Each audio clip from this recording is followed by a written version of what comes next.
Estamos en el Tour de Francia de 1995 que iba a comenzar en la ciudad bretona de Saint-Brieuc. La lluvia apareció en el prólogo y los grandes nombres fueron pasando sin que ninguno de ellos pudiera igualar el tiempo de Durán, que nunca había ganado una contrarreloj. Después de una larga espera, Jackie Durán se confirmó como el primer maillot amarillo del Tour de Francia de 1995. La primera etapa de aquel Tour se disputó entre las localidades de Nîmes y La Lyon con 233 kilómetros y medio de recorrido. Era demasiado pronto para que se produjeran ataques.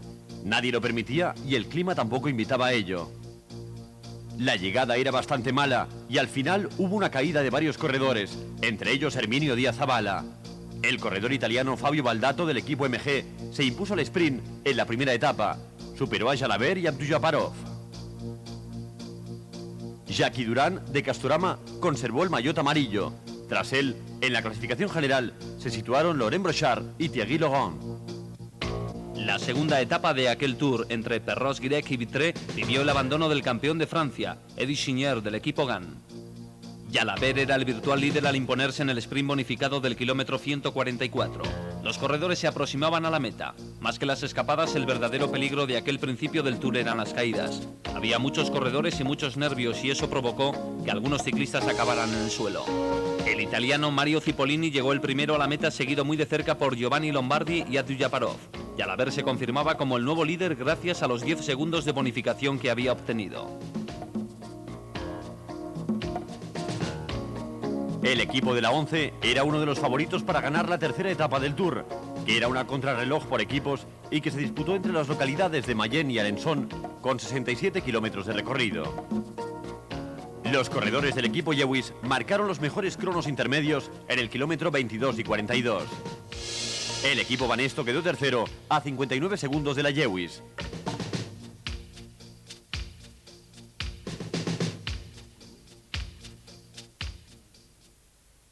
El director de la 11 quería llegar a la parte final con el mayor número posible de corredores. Sabía que si todos terminaban, realizarían un buen tiempo. Así fue. El equipo de la 11 realizó el segundo mejor tiempo a 35 segundos de la Lewis.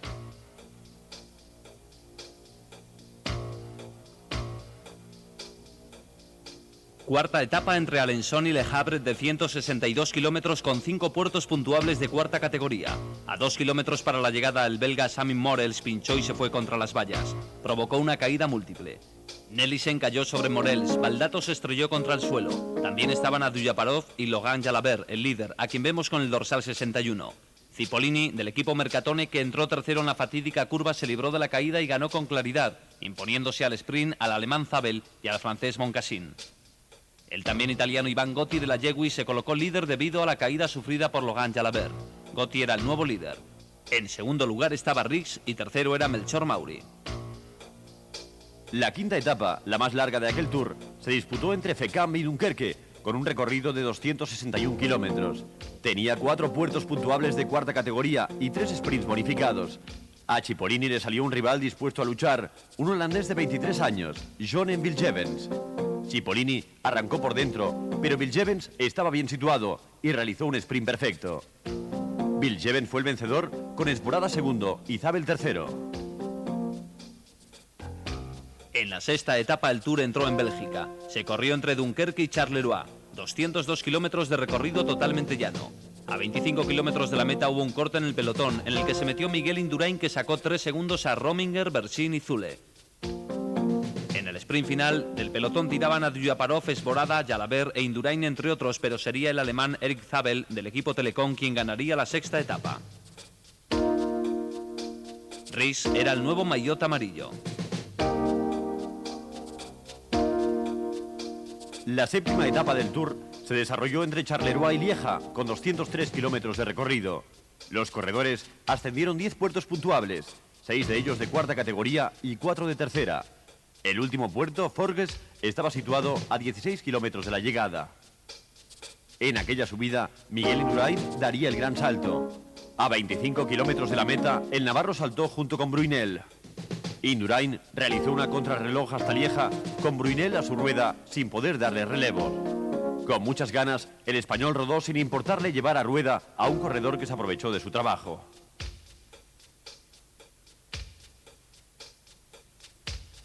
En el último momento, Brunel adelantó al corredor del Banesto, adjudicándose la victoria de la etapa y pasando al primer puesto de la general.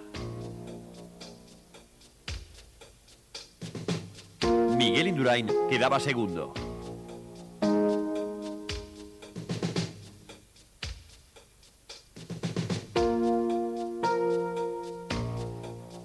La octava etapa era una contrarreloj individual de 54 kilómetros entre las localidades belgas de Huy y Seraing. Bajo un calor asfixiante en condiciones muy parecidas a las del año anterior en Bergerac, Miguel Indurain conseguiría su 9º triunfo contrarreloj en el Tour. Ries, del equipo Jewish, con el dorsal número 18 al pasar por el tercer punto cronometrado iba primero por delante de Rominger y Bersin, aunque Indurain aún no había pasado por allí.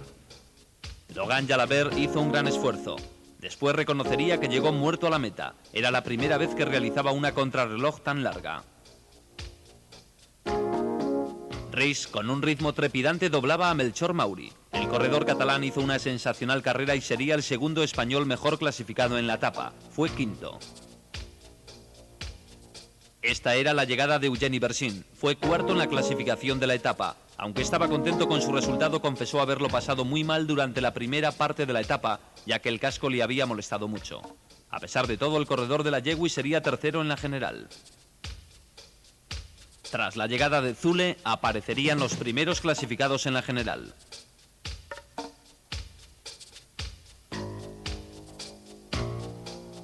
El danés Ries, también de la Jewish, fue la gran sorpresa de la jornada. Aunque Miguel Indurain había marcado siempre los mejores tiempos, en el kilómetro 49 a 5 para la meta, Ries le aventajaba en 5 segundos.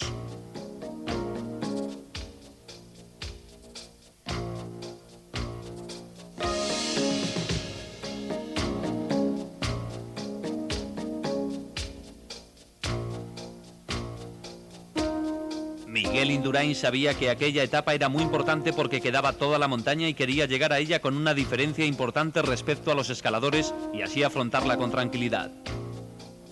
Ries recuperaba fuerzas. Miguel Indurain empleó 1 hora, 4 minutos y 16 segundos en recorrer aquella distancia. Se enfundó de nuevo el maillot amarillo de líder. El español consiguió su 11º triunfo de etapa en el Tour y corrió a una media de 50 km por hora.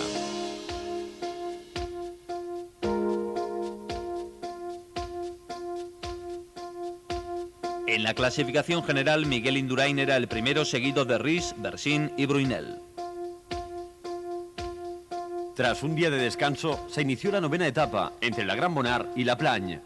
Alex Zule sería junto a Miguel Indurain la estrella de la etapa. Indurain estuvo apoyado magníficamente por todo el equipo Banesto. Bersin atravesaba problemas.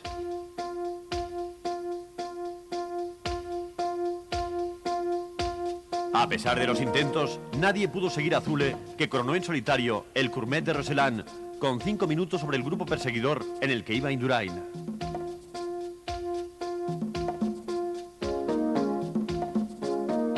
Ya en la ascensión a la Plagne, todos los corredores bailaban al son que marcaba Alex Zule, excepto Pavel Tonkov, que intentó atacar en las primeras rampas. El grupo en el que iba Indurain se encontraba a 4 minutos 49 segundos del líder de la etapa. Cuando faltaban aproximadamente 12 kilómetros para llegar a la meta, el corredor navarro, vestido con el maillot amarillo, forzó el ritmo y dejó atrás al pelotón. Miguel Indurain conseguía superar a Pavel Tonkov. Este, impotente, vio alejarse al maillot amarillo sin poder seguir el ritmo del corredor del Banesto. Indurain estaba a 4 minutos 3 segundos de Alex Zule.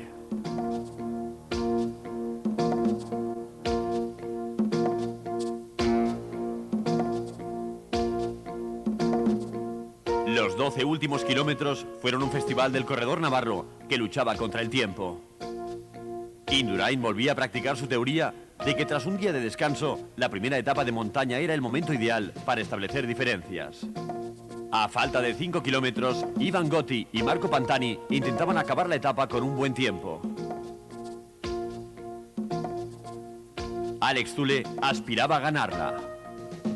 Estaba 9º en la general a más de 4 minutos de Indurain, pero si aumentaba el ritmo podría ser el líder del Tour. Miguel Indurain no iba a permitirlo. Indurain pasaba por la pancarta que anunciaba los últimos 4 kilómetros y Zule por la de 3.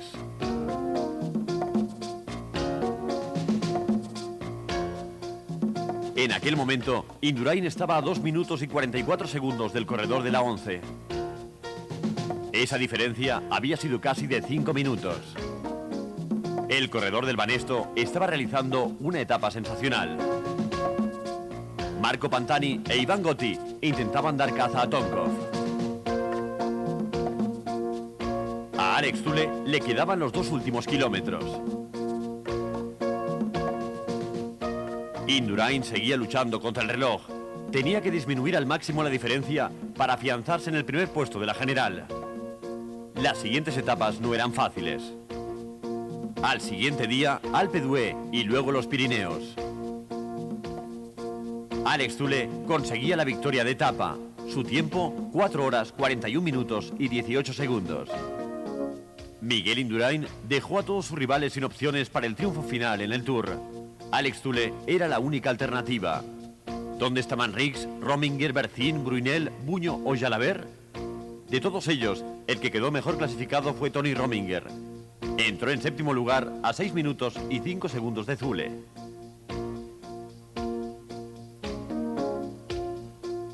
Estos eran los últimos metros de Indurain antes de llegar a la meta.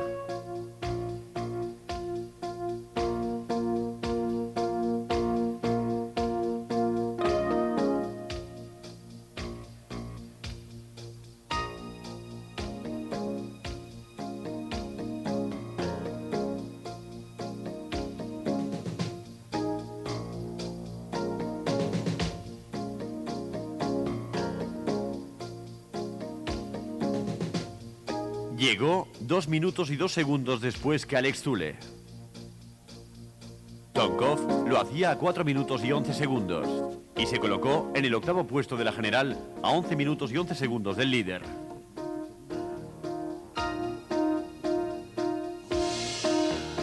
Pantani y Gotti serían 4º y 5º respectivamente a 4 minutos y 37 segundos de Alex Zule. Gotti pasó a ocupar el 5º puesto en la general. Indurain seguía siendo el primero, seguido de Alex Zule. La 10ª etapa del Tour, segunda en los Alpes, se desarrolló entre La Planche y Alpe d'Huez con una distancia de 162 kilómetros. Sus 21 curvas y el significado especial que le ha otorgado la tradición, el que culmina como líder y gana una contrarreloj es el vencedor final, hicieron de aquella jornada algo especial. En el ascenso a la Croix de Fer se comenzó a formar una escapada que acabaría llegando con distintos componentes al pie de Alpe d'Huez. El equipo Banesto no se inmutó, ni siquiera cuando Escartín se fue por delante. En el grupo de Indurain iba Tony Rominger, que intentaba no quedarse descolgado y se apoyaba en su compañero de equipo Arsenio González. El rey de la montaña, Richard Virenque, estaba apoyado por sus compañeros del equipo Festina. Virenque hizo honor al maillot que llevaba, fue el primero en coronar la Croix de Fer. Tras el paso por este puerto se escaparían 13 corredores, entre los que iban Virenque, Jalabert y Aparicio. Posteriormente se les uniría Escartín. El resto del pelotón coronaba la Croix de Fer.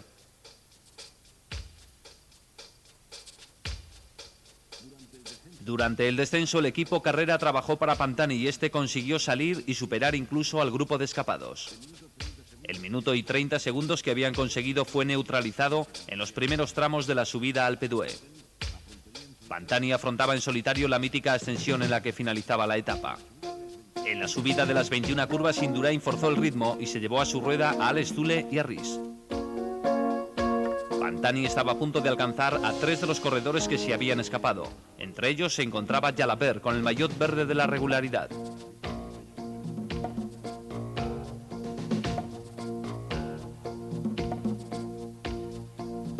El equipo Banesto trabajó duro para Miguel Indurain, que todavía seguía el ritmo que marcaban sus compañeros. Era prudente. Sabía que Pantani es un gran escalador y estaba en su terreno. Si trataba de seguirle podía costarle caro. Pantani llegaba hasta la rueda de Jalabert. Los había alcanzado. Tan solo quedaba un corredor por delante, Ivan Gotti. Si lo superaba, sería cabeza de carrera. Pantani estaba a punto ya de alcanzar a Ivan Gotti.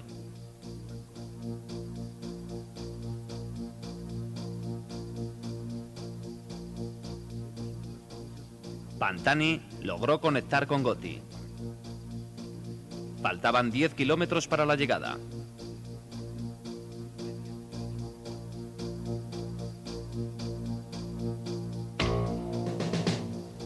Rhys de la Jewish imprimía un buen ritmo en la escalada. No le costó demasiado alcanzar a Virenque, Jalabert y Escartín, que iban por delante del grupo de Indurain, pero bastante alejados de Pantani. Miguel Indurain tuvo que reaccionar al ver que se quedaba descolgado del grupo perseguidor, en el que había corredores de la categoría de Rhys, Virenque o Jalabert. Incrementó el ritmo como si estuviera en terreno llano. No podía dejarlos irse. Alex Zülle salió a rueda del corredor navarro. En las dos primeras victorias de Indurain en el Tour, en el 91 y 92, Miguel salió de amarillo de la cima y acabó vencedor en París. En el 94 también se cumplió la tradición.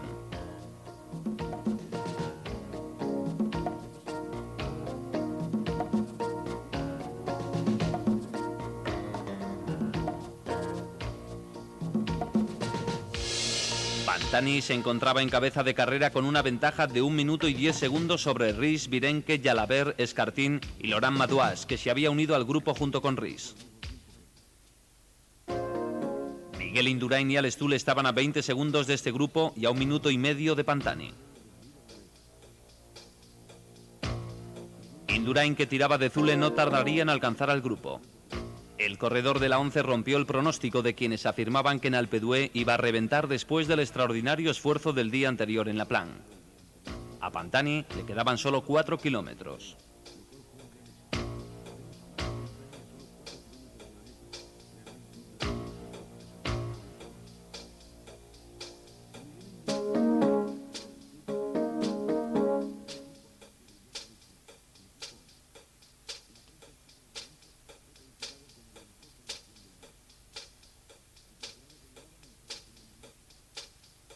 Aunque Miguel Indurain era la estrella del Tour, un equipo brilló con luz propia, la 11. La prensa del momento lo calificó como el mejor equipo del mundo. La temporada que estaban haciendo era magnífica.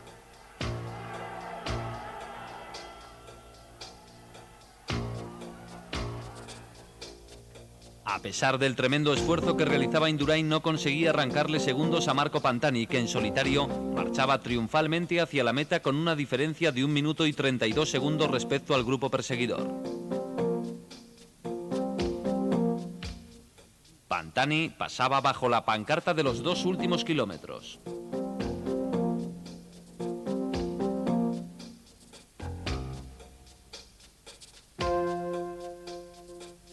Indurain, Zülle y Rhys, los 3 mejores del Tour hasta el momento, luchaban contra las pendientes de Alpe d'Huez.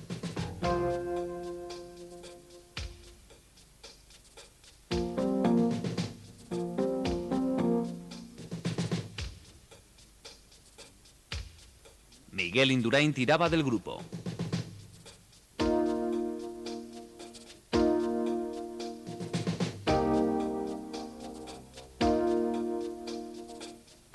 Marco Pantani estaba a punto de cruzar la meta en solitario. Marco Pantani consiguió la victoria a pesar del último despiste.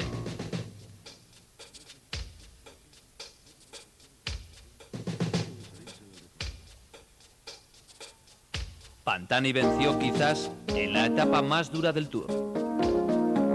5 horas, 13 minutos y 14 segundos fue su tiempo.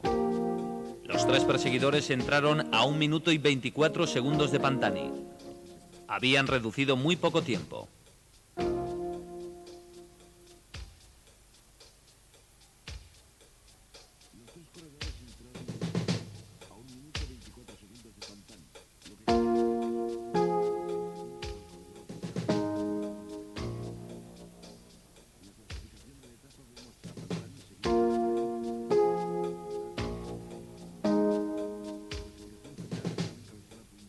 En la general, Indurain seguía comandando el Tour de Francia. Pantani no entraba ni entre los 6 primeros a pesar de su victoria. La 11ª etapa, que partía de Bourg-d'Oisans y llegaba a Saint-Étienne, fue el primer contacto con el macizo central. En los 199 kilómetros de recorrido había 4 puertos puntuables. El último, el de la Croix de Chambornet de tercera, estaba a 18 kilómetros de la meta. En el kilómetro 57, 8 corredores saltaron del pelotón. Por detrás, el trabajo lo hacía el equipo Banesto.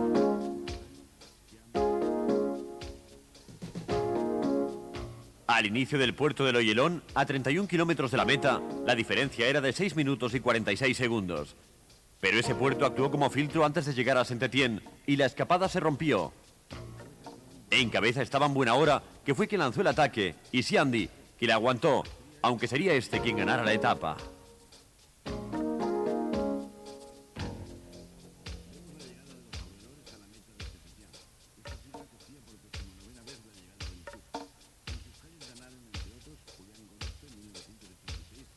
El tercero en llegar a la meta fue Aldac, del equipo Tech. Y cuarto Tafi del Mapei a 2 minutos y 48 segundos. El pelotón llegó a 5:52.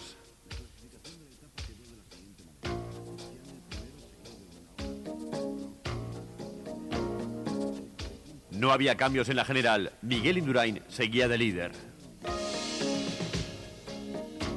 La 12ª etapa entre Saint-Étienne y Mende tenía 222 kilómetros de recorrido. Los 140 supervivientes que se mantenían en carrera afrontaron 4 puertos. La escapada del día comenzó a gestarse en el kilómetro 24 de carrera. Atacó el italiano Dario Botaro del equipo Jewish y Jalabert salió a por él. Melchor Mauri los cogería unos kilómetros más tarde.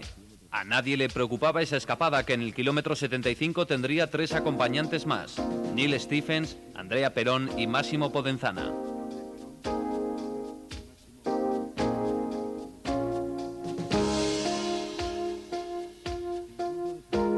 En el grupo de escapados solo quedaban ya 5 corredores: Melchor Mauri, que encabezaba el grupo, Logan Jalabert con su maillot verde, Andrea Perón del Motorola, Dario Botaro de la Jewish y Massimo Podenzana, que cerraba el grupo. Solo les faltaban 5 kilómetros para meta. 5 kilómetros de ascensión.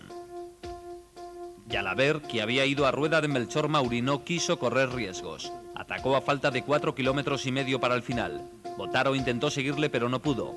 Jalabert, que hasta entonces se había apoyado en Mauri y en Stephens, lo que demostraba la compenetración del equipo, abordaría en solitario los últimos kilómetros. Mauri fue capaz de llegar con ventaja en 4ª posición y se situó 5º en la general.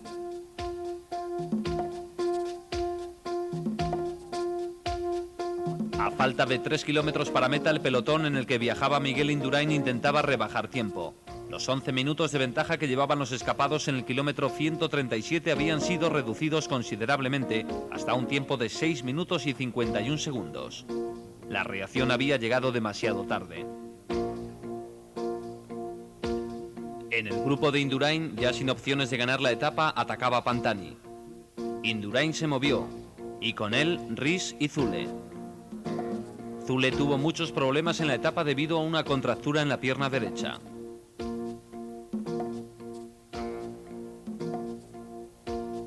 Ries estaba a rueda de Indurain.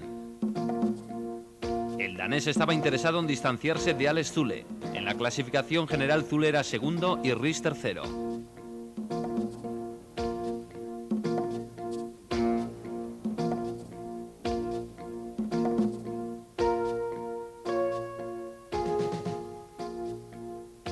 Alex Zule empezaba a notar el cansancio.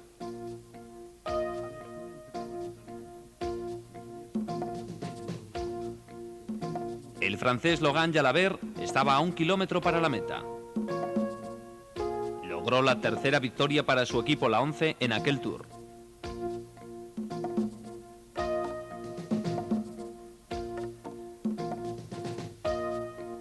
Mientras Jalabert se acercaba a la meta, Indurain y Ries contactaron con Pantani. El navarro sabía que la clasificación general sufriría cambios y que debía intentar mantener la mayor distancia posible con los demás corredores. Logan Jalabert hizo un tiempo de 5 horas 19 minutos y 5 segundos.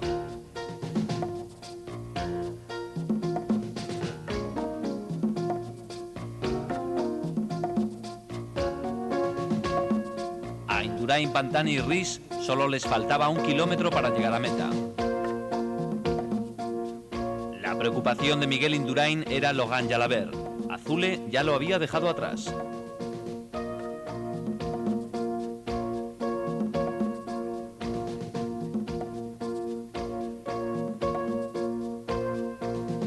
A pocos metros de la meta, Rys, que iba detrás de Indurain, lo adelantó. Pantani no quería quedarse atrás. Miguel Indurain pasó a ocupar el tercer lugar de aquel trío. Pantani apretó el ritmo y Rys no pudo evitarlo. En la clasificación general, Miguel Indurain seguía de líder, pero por detrás había 2 hombres de la 11, Alex Zülle y Logan Jalabert, que había escalado puestos. La 13ª etapa, entre Mende y Revel, constaba de 245 kilómetros. Había 6 puertos puntuables, el último de tercera categoría, situado a 8 kilómetros de la llegada. En el kilómetro 38, 4 corredores se lanzaron a la aventura. Aquella escapada se rompería en el puerto de Saint-Feruel, a 8 kilómetros de la meta. Atacó buena hora. Orkachov le cogió la rueda y le rebasó. Solo Lance Armstrong podía seguirle.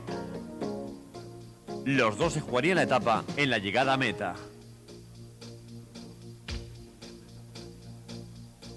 A Banesto no le preocupaban los escapados, pero controlaba el pelotón.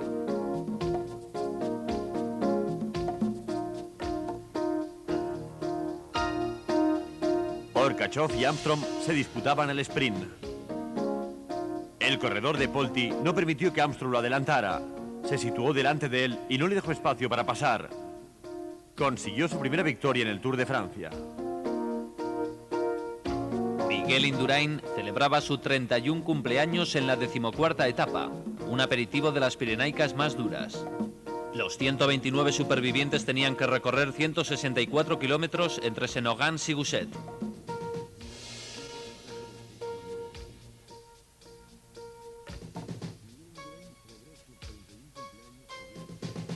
Antes de llegar a la cima de Port de l'Ers, Marco Pantani ya se había colocado en cabeza.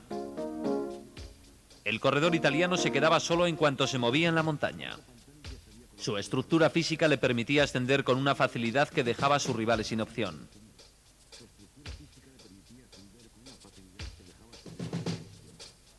Indurain, fiel a su estilo, a 3 kilómetros de la meta, se había cansado de llevar tanta gente a su rueda y aceleró. Se quedó con Zülle, Virenque y Rys, y se fueron a la caza de Pantani.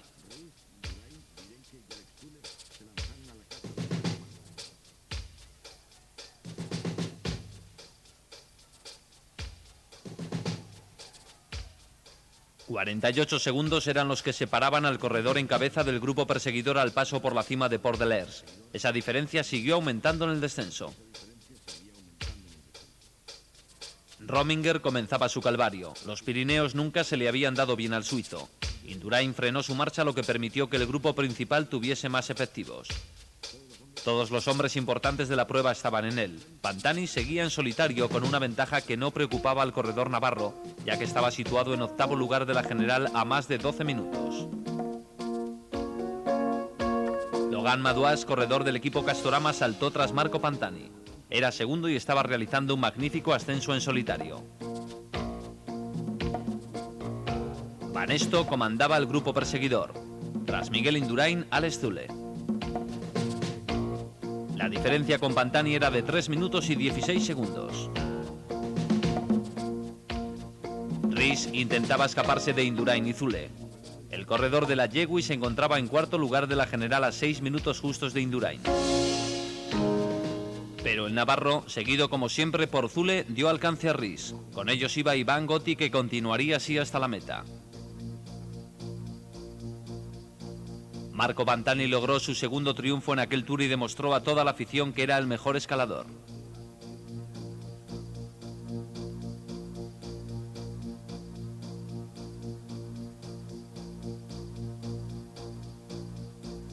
A 2 minutos y 30 segundos entró Madouas y al mismo tiempo Miguel Indurain, que sprintó como si no hubiera realizado una etapa de 164 kilómetros. Alex Zülle perdería algunos segundos con respecto a Indurain.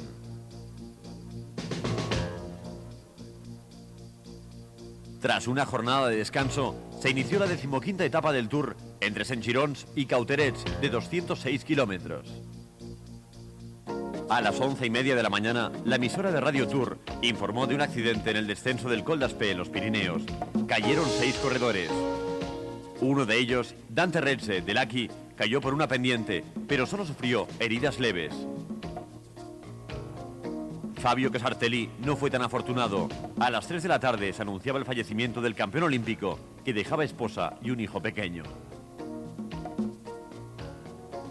El deslucido protagonista de aquel día fue el corredor francés Richard Virenque. Protagonizó una escapada en el Peire Sur que le dio la victoria de etapa.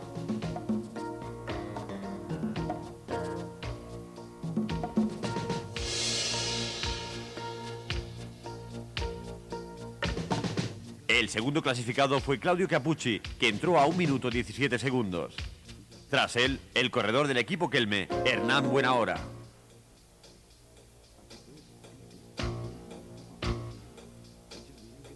Indurain fue sexto en la etapa y perdería 5 segundos con respecto a Riggs.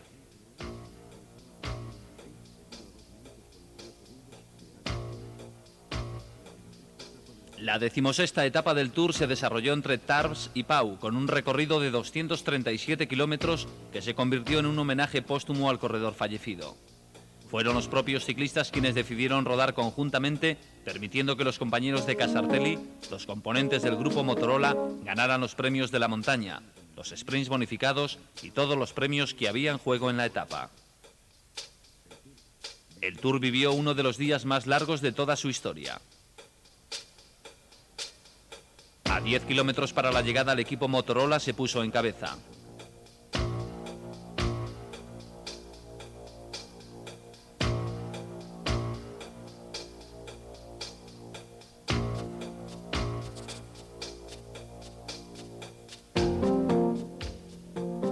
Y a 2 kilómetros para la meta, el pelotón dejó que los compañeros del fallecido se fueran. Lance Armstrong, Stephen Sword, Andrea Perón, Álvaro Mejía, Steve Bauer y Frankie Andrew. Tan solo Perón se adelantó unos metros a sus compañeros con el fin de conseguir la victoria para Fabio Casartelli. El pelotón respetuosamente se mantenía a unos metros de distancia. Fue una llegada muy emotiva.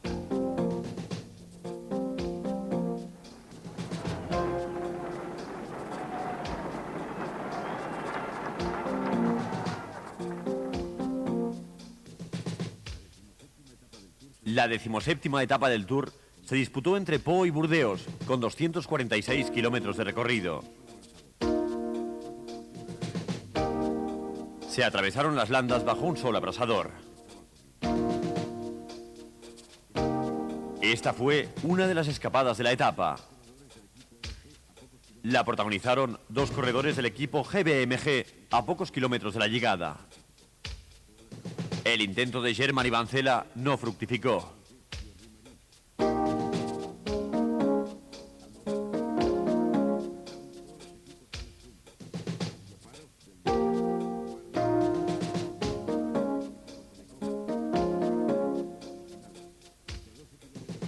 El pelotón, otra vez compacto, llegaría unificado a la meta. Los corredores se disputaron la victoria al sprint. Entre los que encabezaban aquel grupo se encontraba el alemán Erik Zabel, que se impuso superando a Abduljaparov y a Stefano Colagé, que fue el tercero en la meta. Zabel se estaba haciendo un hueco entre los mejores del mundo. Aquella fue su segunda victoria en la prueba tras el triunfo logrado en Charleroi. Miguel Indurain mantuvo sin problemas el maillot amarillo.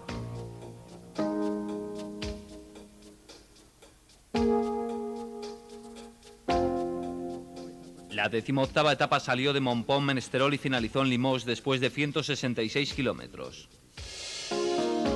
Indurain tuvo que saltar a Port-Jalabert primero y a Porriss después para evitar sobresaltos.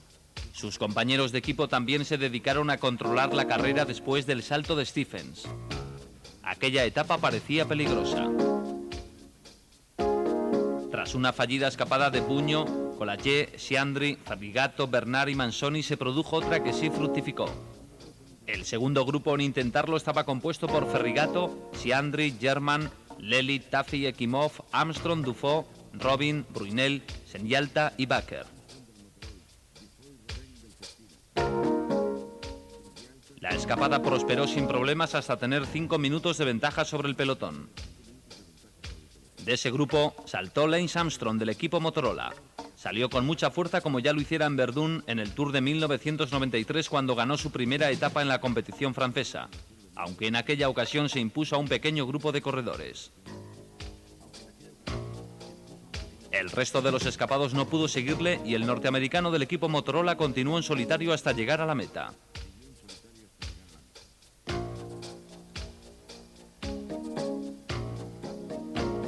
Por detrás, Miguel Indurain seguía tranquilo. Tenía controlados a los hombres que podían ocasionarle problemas. Un año más el corredor navarro tenía casi asegurado el triunfo en París, aunque siempre se mostró prudente. En los últimos metros, antes de llegar a meta, Lance Armstrong miró hacia atrás un par de veces. Cuando estuvo seguro de que nadie le privaría del triunfo, elevó un brazo hacia el cielo con el dedo índice hacia arriba. Le dedicaba su victoria a su compañero fallecido, Casartelli. Luego levantó el otro brazo. Entró con ellos en alto y besando hacia el firmamento. Motorola le regalaba otro triunfo a Casartelli, pero este ganado a base de coraje.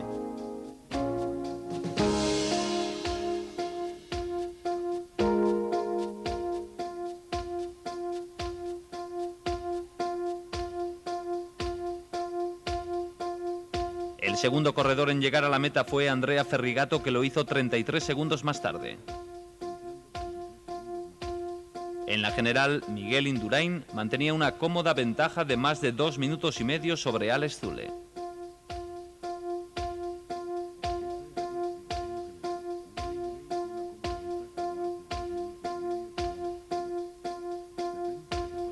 La penúltima etapa del Tour de Francia de 1995 fue una contrarreloj individual de 46 kilómetros y medio que tuvo por escenario el lago de Bassivière. Miguel Indurain, el líder, salió el último. Estos fueron los últimos metros del corredor suizo Tony Rominger. Empezó tranquilo y cada vez fue a más.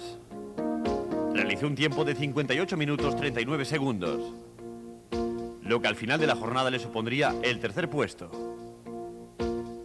El maillot verde, el corredor del equipo 11, Logan Jalabert, iba a conseguir sin discusión el premio de la regularidad.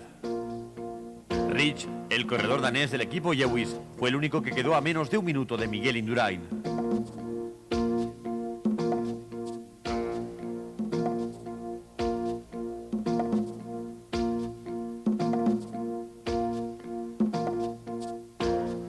El trazado de la carretera era bastante llano. Jalabert luchaba por arrebatarle el tercer puesto a Riggs. Alex Zülle, el corredor suizo de la 11 y segundo clasificado de la general, a su paso por el segundo punto cronometrado, en el kilómetro 22, hizo 46 segundos más que Indurain. El corredor navarro llevó una media de 48 kilómetros y medio por hora. Marcó el mejor crono en el kilómetro 10. Solo Riggs se le acercó a 10 segundos. En el kilómetro 22 la diferencia ya era de 27 segundos. Logan Jalabert, en el primer punto de control, iba a unos 20 segundos de Indurain. En el kilómetro 22 ya tenía un minuto de diferencia con el corredor de Banesto. Su marca fue de 59 minutos y 32 segundos. Consiguió el séptimo lugar en la etapa y el cuarto en la general.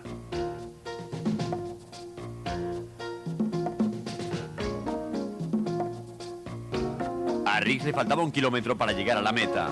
En el tercer punto de control ya había perdido 29 segundos con respecto a Indurain. El corredor de la 11, Alex Zülle, fue cediendo tiempo en relación al líder. En el tercer control la diferencia era ya de 1 minuto y 10 segundos.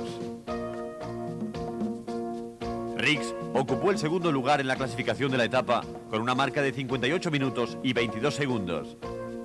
48 segundos más que Indurain.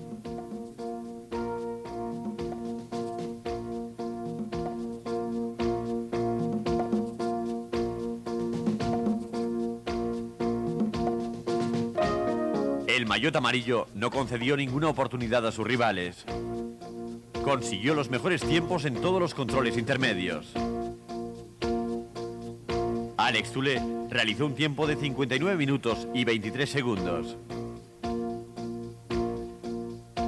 Se colocó sexto en la etapa a 1 minuto 49 segundos de Indurain y conservó su segundo puesto en la general a 4 minutos y 35 segundos del líder.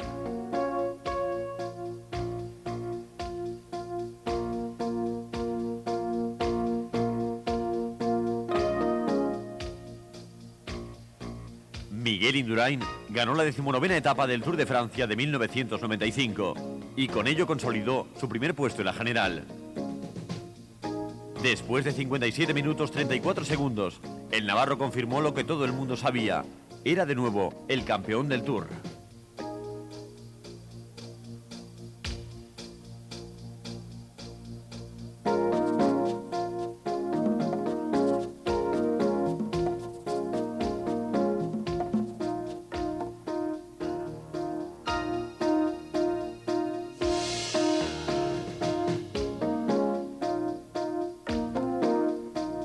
El Tour de Francia de 1995 llegaba a su fin. La 20ª y última etapa se disputó entre Saint-Genis-de-Bois y París. Fueron 155 kilómetros de recorrido. Los últimos 54 se disputaron en los Campos Elíseos, con 9 vueltas de 6 kilómetros. En la última de ellas se situó la meta final. Los corredores llegaron todos juntos a los Campos Elíseos.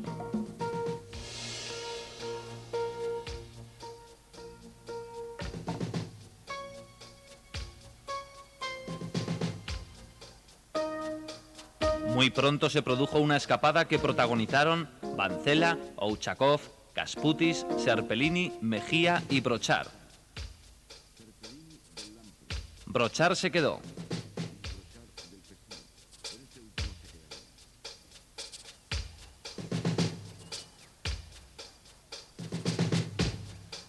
Miguel Indurain se mantuvo desde la entrada de los Campos Elíseos en los últimos lugares del grupo sin correr riesgos junto a algunos compañeros de su equipo.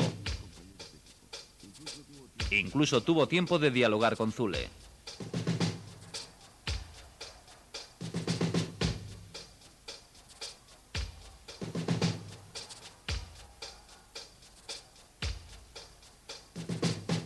Los relevos funcionaron y la escapada llegó a tener medio minuto. Lo suficiente para que solo los cogieran a 700 metros de la llegada con el impulso final del equipo Polti.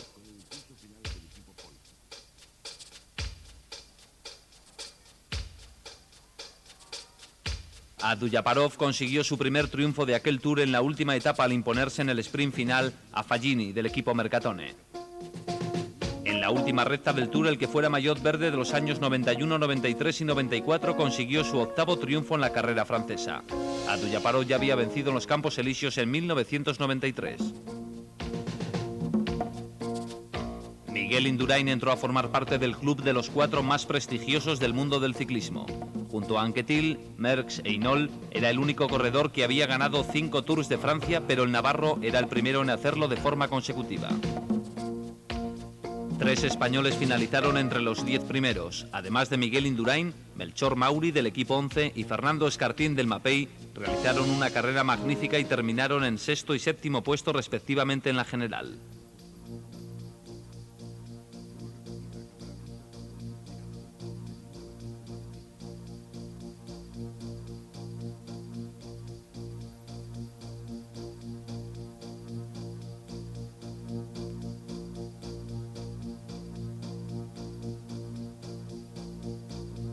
En la etapa, Abdujaparov fue el vencedor, Zanini el segundo y Lombardi tercero.